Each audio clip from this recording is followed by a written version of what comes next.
friends and students. Today we will see design of flange coupling.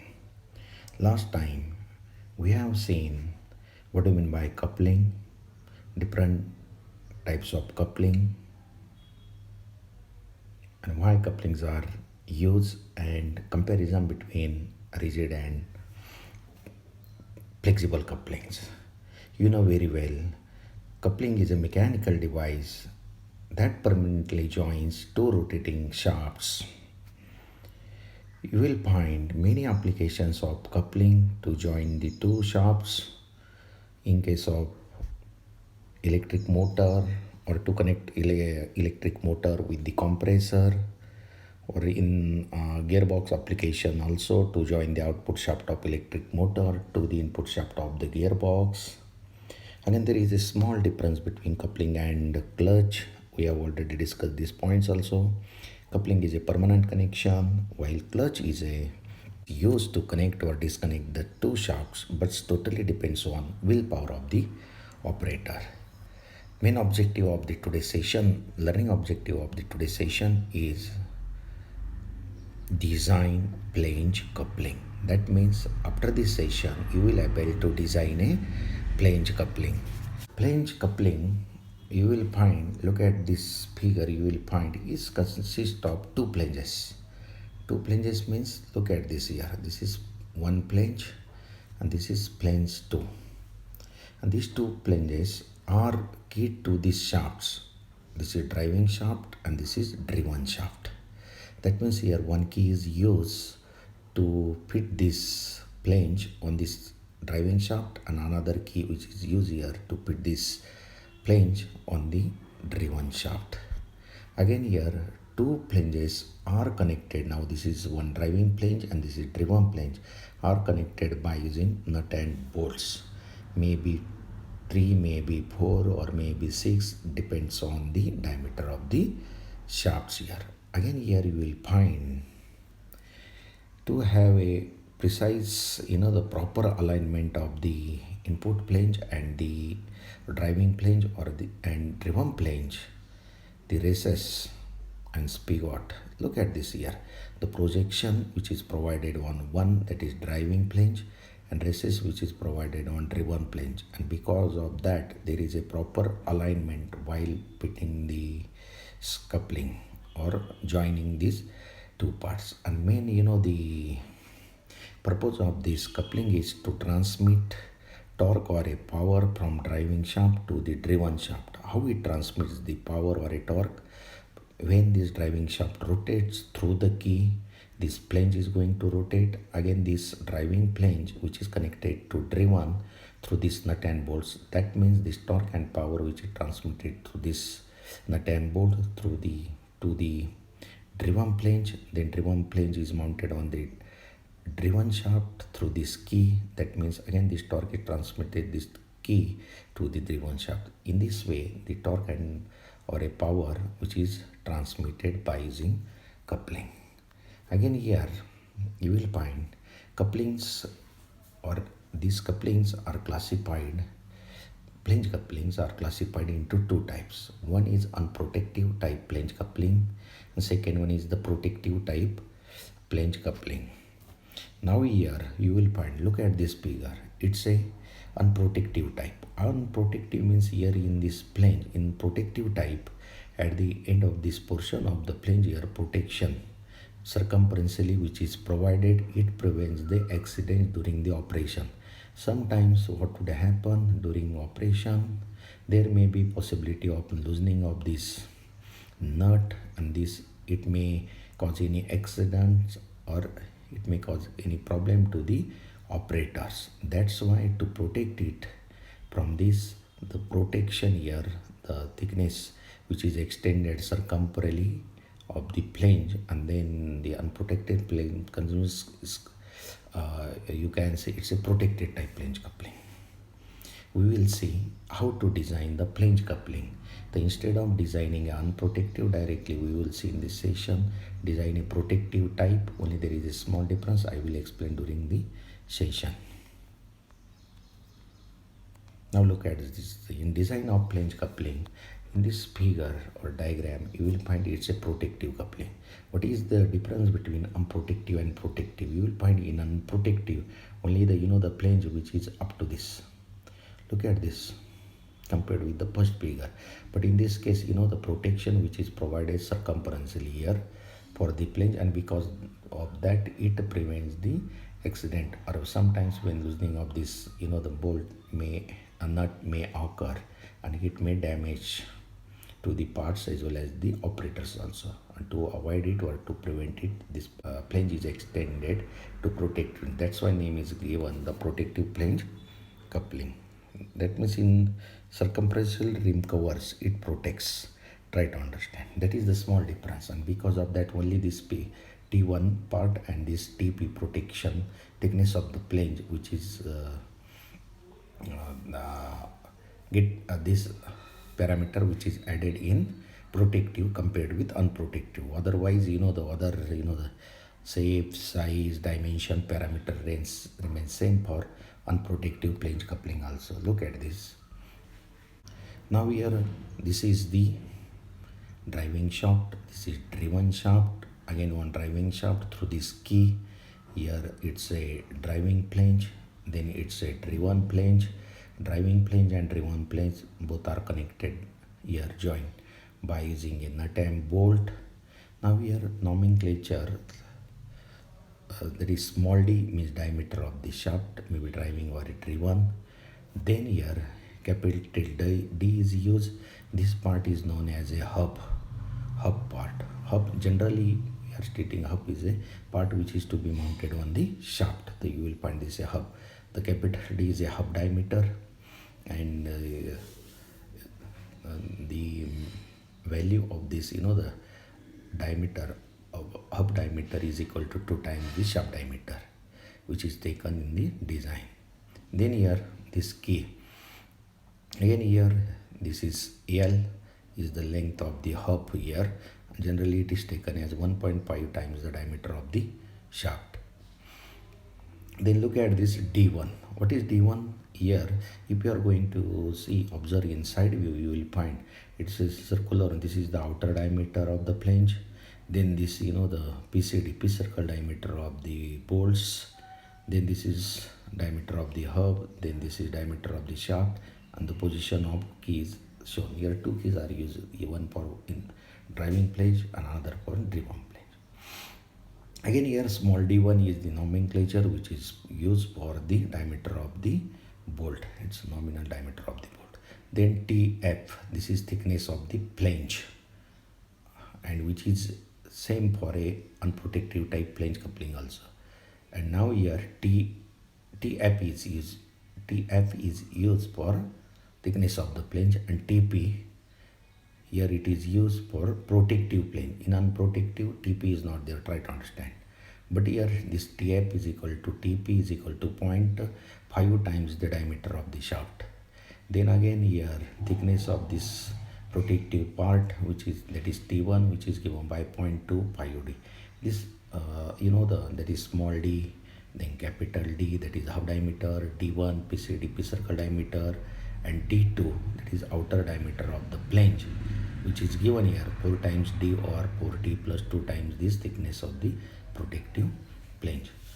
This is about the nomenclature, how it transmits the torque or a power from this input shaft or driving shaft to this key, through this flange, through this input flange, through the bolt through the output flange to the key, then output shaft. In this way it transmits the power or torque. Try to understand, because why this the power transmission or torque transmission is important in this case. While designing it, you have to use this the power to be transmitted or torque to be transmitted by the shaft, by the key, by the flange, and based on that we are going to find out the dimensions of the keys.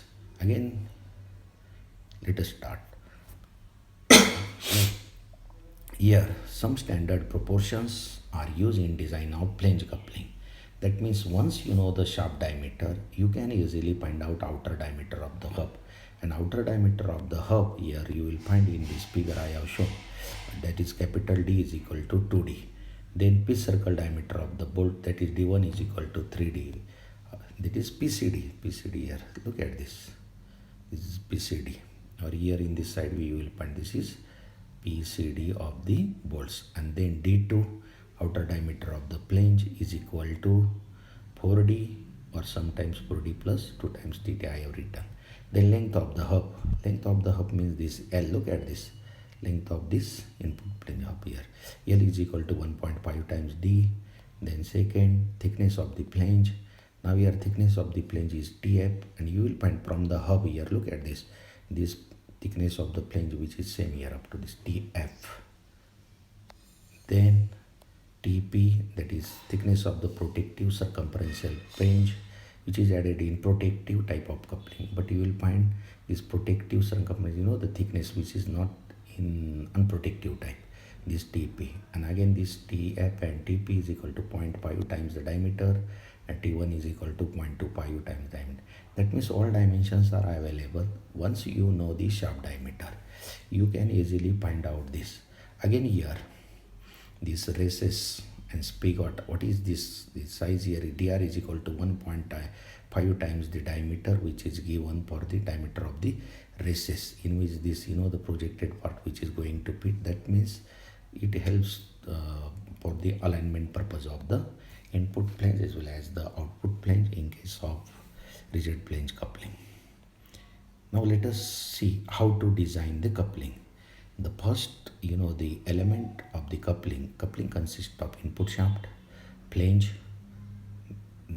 which is mounted on the shaft by using a key, and before that hub. That means first of all you should know the different parts, that is shaft, then hub which is mounted on the shaft by using key, then hub and the part of the the flange which is the integral part made up of same material, so you can say flange, and then nut and bolts to connect driving and driven flange or join. Accordingly we will see how to design the different elements and parts of the coupling or flange coupling. Now let us see. Design of shaft. Now again title may be given design of flange coupling, but it's a design of rigid flange coupling. Try to understand, it's not a flexible, it's a rigid coupling. Now first one, design of shaft. Again we have already seen in earlier session how to design the shaft. Again shaft is subjected to the twisting moment, and because of that it transmits torque, and because of that torsional shear stresses are induced in the shaft while transmitting the torque. Therefore, to find out the shaft diameter, we have to use the equation tau is equal to mtr by j. J is the polar moment of inertia, substitute pi by 32 into d raised to 4. R is the distance from the outer fiber from the neutral axis, means d by 2, and tau is mt is the torque to be transmitted, tau is the torsional shear stress. Therefore you will get the equation tau is equal to 16 mt upon pi d cube. By using this expression we can easily find out the shaft diameter small d. Once you will get the small diameter small d, that is shaft diameter of a rigid flange coupling, then what you have to do, all the standard proportions or relations are available in terms of small d or shaft diameter. By using this you can easily find out outer diameter of the hub, pitch circle diameter of the bolts, d2 outer diameter of the flange, length of the hub, thickness of the flange, thickness of the protective flange. In this way you can easily find out all the dimension. It's okay.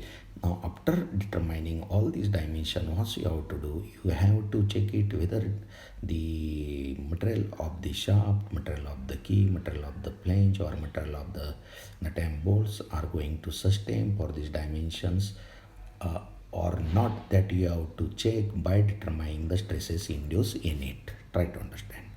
Now let us see the second. Now second is the design of the hub. Now here look at this. In first diagram you will find this is the hub part up to this. What is this part? This is the hub part. This part is a hub part, and is a shaft which is hub is mounted on shaft.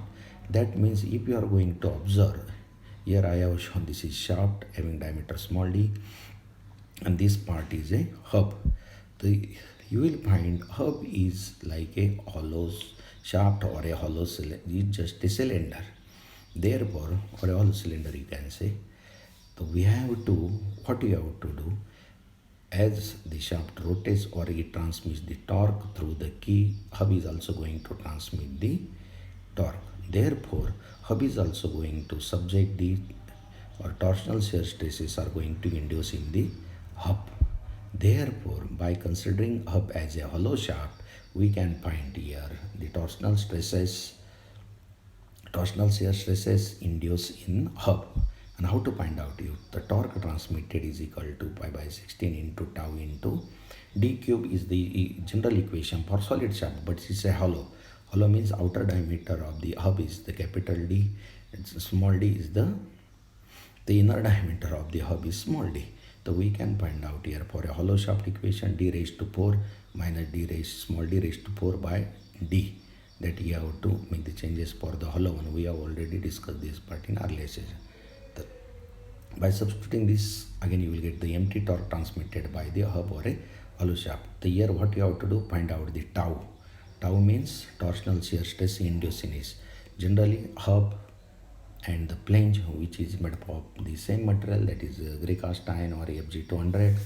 So what you have to do, find out the permissible shear stress, that is torsional shear stress induced in the hub. And if this induced stress is less than the permissible, you can say your design is safe for this value of capital D and value of small d. If the induced torsional shear stress is greater than the permissible shear stress, that means your design is not safe, it is going to fail. So what you have to do, you can change the shaft diameter. This is one option. And again do further, find out all the dimensions by using the all standard proportion, the year, and find out the new dimensions here. Now let us see another component. Again hub, which is mounted on the shaft by using the key. The third component here that steps in design of rigid flange coupling is design of key. Now design of key. Again here generally two types of keys are used. It is maybe square key or maybe rectangular key. Again here you will find, in case of this rigid flange coupling, to fit the input flange on the input shaft and output flange on the output shaft, two separate keys are used for the two shafts. Again here generally use cross section, or the keys are rectangular key and square key. If rectangular keys are used, the B is equal to D by 4. B means this is width, H is the thickness, D means shaft diameter, and H height or thickness is equal to 2/3 of the B or D by 6. These are by using this expression you will get these dimensions. Again what you have to do, again length of the key in the hub we have already discussed, that is 1.5 times the D. You can consider this length. So again here what is happening, key is going to fail because of shear and because of crushing failure of the key may occur or happens, and shear failure. Again it also transmits the torque. Therefore shear stress here which is induced here, which is given to MT upon D into B into L. And similarly sigma C, that is crushing stress induced in key, is given for MT upon DHL. Already we have seen this during the design of key. Now this, what you have to do, once you will get this dimension, you can substitute, find out the induced stresses, check it with the permissible stresses. This is one approach. Or second approach, what you have to do, by using the permissible shear stress and permissible crushing stress and substituting the value of D and B, find out the length of key against the shear and length of key against the crushing, and whichever you will get the larger value of the L, that you can use in your design. This is also the another approach. That means by using these two expressions, you can easily find out the length of key where you will get the maximum value. That is your length of key. This is one approach by substituting the tau permissible and sigma permissible based on the material used for the key. Again for square key, this width B is equal to D by 4 and H is also D by 4 because it's a square key. And because of that, this equation, the sigma C equation is going to change.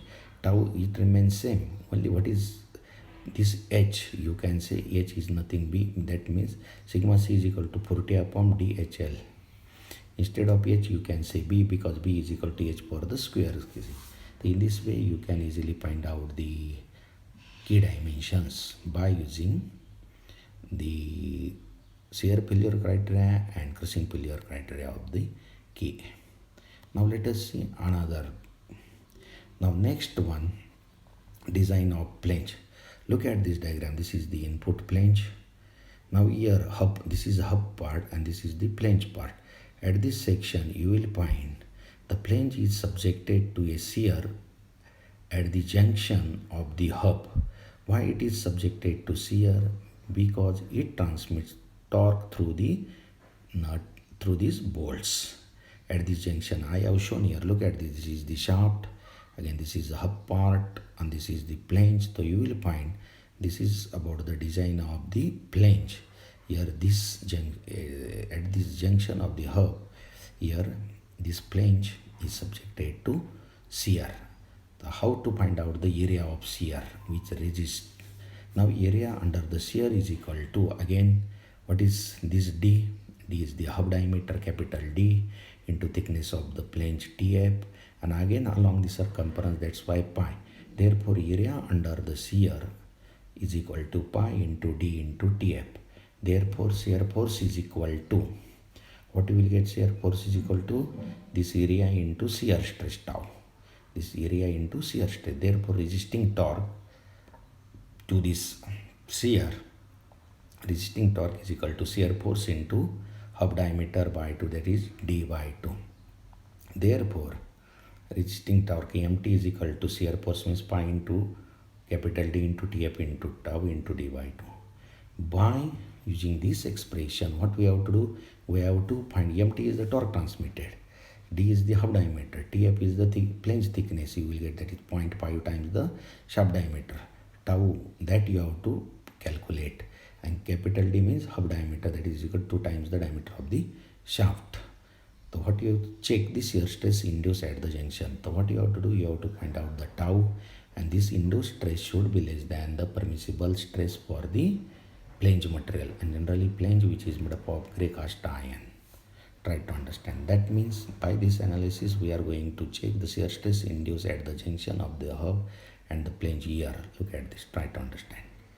The next, design of the bolts. After the the flange design, how the torque is transmitted from the flange to the output flange through the bolts. Therefore bolts, which is important elements of the design of this rigid flange coupling, and you will find here, due to transmission of the torque, force acts perpendicular to the bolt axis. Look at this another diagram. You will find how it transmits. When it transmits this torque here, you will find the force P which is acting here perpendicular to the axis of the bolt that I have mentioned here. And because of that, here you will find bolts are subjected to shear and crushing stresses. Shear stress is the direct shear stress, is not a torsional shear stress. Try to understand. Bolts are subjected to shear and crushing stresses. Now here, now let us consider capital N be the total number of bolts. Now how to decide the number of bolts to be used in rigid flange coupling? When shaft diameter is less or equal to 40, you can take N is equal to 3. That means number of bolts 3. If the shaft diameter it is in the range of 40 to 100, you can take N number of bolts, total number of bolts 4, and total number of bolts 6. When you are going to use it? When shaft diameter it is in the range of 100 to 180 mm. Try to understand. Based on the shaft diameter, again you have to decide the number of bolts for the rigid flange coupling. Again next, here it's a bolt and you will get the nominal diameter which is shown as a D1. But how to design these bolts, that is important. So you will find it is based on the clearance between the bolts and the hole. Sometimes bolts are fitted in rimmed and ground holes. That means flange are having the holes, but if these holes are rimmed and ground, no clearance is there. Bolts are finger tight, properly fitted. And second case is bolts are fitted in large clearance. Large clearance means the nominal diameter of the bolt and the hole which are provided on the flange, there is a gap. That means large clearance. So in this situation, power is transmitted by the friction between the flanges. Try to understand. There are two cases in case of bolt. Bolts are fitted in rimmed and ground hole. There is no clearance and bolts are finger tight. And second, bolts are fitted in large clearance. Now let us see one by one. The first case, bolts are fitted in rimmed and ground hole. So you will find the bolts. There is the I have already told here. Force acts perpendicular to the bolt axis here. Look at this. This is the axis of the bolt and which is perpendicular here. In this way, it transmits the torque to the another flange. And bolts, because of that, bolts are going to fail against the shear as well as the crushing. Now let us consider the first one. So what we have to do to consider the shear here, the equate external torque with the resisting torque. And because of this force P, so what we have to do, the resisting torque we can easily calculate. How much is the resisting torque? Is P when P into D1. D1 is the PCD of the bolt. Try to understand. PCD of the bolt by 2 into N. N means number of bolts. So you will get the resisting torque, and MT is the external torque you will get from the power.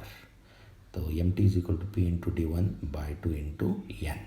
Again here what we have to do, we have to find out the force which is that is here P is the force acting on each bolt and D1 is the PCD. I have already told you.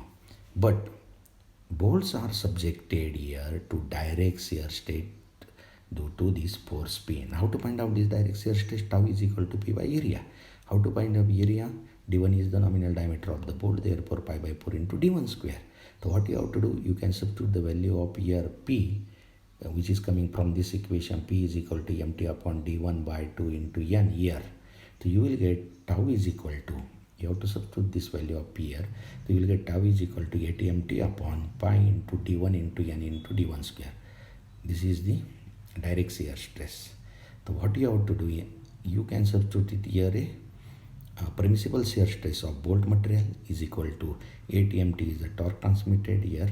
D1 is the PCD of the bolt is equal to 3 times the diameter of the shaft. N means number of bolts and D1 square means nominal diameter of the bolt. By using this expression, substituting the permissible shear stress for the bolt material, you will get D1.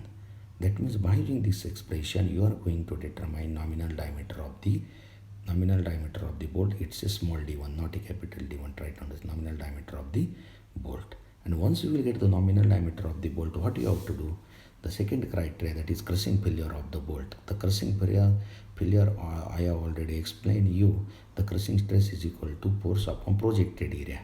Now here bolts, they are rimmed ground hole and properly fitted, so you will find there is no relative motion, tightly fitted. And projected area means again you will get the thickness of the flange TF and the diameter of the bolt, that is D1. So you will get sigma C, that is crushing stress, P upon TF into D1. So you can check for the crushing stress induced in the bolt. If this induced stress is less than the permissible crushing or compressive stress, you can say your design is safe, and you can substitute D1 coming from this first equation, that is from this tau here. This is one first case of the analysis of the bolt design in case of rigid flange coupling. And in second case, you will find when bolts are fitted in a large clearance hole, so you will find it's like there is a, the power is transmitted by friction between the flanges. And you will find such a cases generally occurs in case of the clutch. And how the clutches are designed, there are two theories: uniform pressure theory, uniform wear theory. In this case, we have considered uniform distribution of the pressure on input is driving as well as the driven flange. And again, for this uniform distribution of pressure, we know that RF, that is friction radius, is equal to 2/3 RO cube minus RI cube upon RO square minus RI square. Or directly you can use a uniform pressure theory, you will get the same expression in case of clutch also. RO means outer diameter of the flange, that is D2 by 2. RI means radius of the races, that is dr by 2. Then you can substitute this here. The MT is equal to me into PI into N into RF. RF is the friction radius. N means number of bolts. Pi means initial tension in the bolt and mu is the coefficient of friction between the flanges. So mu into R is frictional force, mu into Pi into a number of bolts into R. So you will get, if we are multiplying by the R, then you will get the torque transmitted. And from this torque you can easily find out the power transmitted by these bolts. So in this way, we have to carry out the analysis of the bolt by considering the two. One is the bolts are fitted in large clearance, another one is a bolt fitted in rimmed and ground. Again, bolts are going to fail because of the shear and because of the crushing. By using the shear, find out the nominal diameter and check the crushing shear index in it. In this way, we can easily design the rigid flange coupling, may be protective or may be unprotective. And if while checking it, suppose here crushing stress is, induced crushing stress is more than the permissible, so what you have to do, you can change the nominal diameter and check it once again. There are different the approaches that you have to follow while designing the coupling. Thank you very much. I have referred V. Bandari's book Design of Machine Element, 3rd edition, McGraw-Hill publication. If you have any query, contact me at 9890426679 or mail me at pbkushare@kkvag.edu.